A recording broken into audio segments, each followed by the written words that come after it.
In this video, I'll guide you through how to activate your eSIM on T-Mobile. Activating an eSIM can be straightforward, but there are a few important steps to follow to ensure everything goes smoothly. First things first, make sure you have already purchased an eSIM plan from T-Mobile.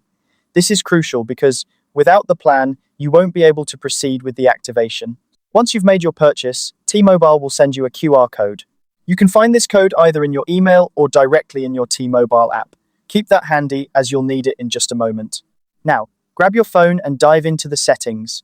Depending on what type of device you're using, you'll want to look for either cellular or mobile data. Once you're there, you should see an option that says Add eSIM or Add Cellular Plan. Tap on that and you'll be prompted to choose how you want to add your plan. Select the option that allows you to use a QR code. The next step is to scan the QR code that T-Mobile provided you. Your device will then begin processing the activation. This might take a few moments, so be patient while it works its magic. Once the QR code is detected, tap Continue to begin installing the eSIM. Remember, this process might take a few minutes, so make sure you have a little bit of time set aside to complete it. After the eSIM is installed, you may be asked to set labels for your plans. This is where you can designate which plan is your primary and which is your secondary. You even have the option to customize the label names if that makes it easier for you to manage. Moving forward, you'll need to decide which line will be your default for calls and messages.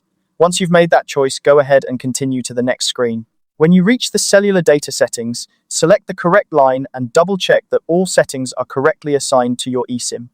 This step ensures that your data usage is linked to the right plan. Finally, it's time to confirm your setup.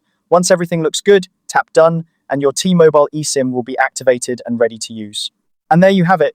You've successfully activated your T-Mobile eSIM, and you're all set to enjoy your mobile services. If you ever need to revisit any of these steps, feel free to come back to this guide.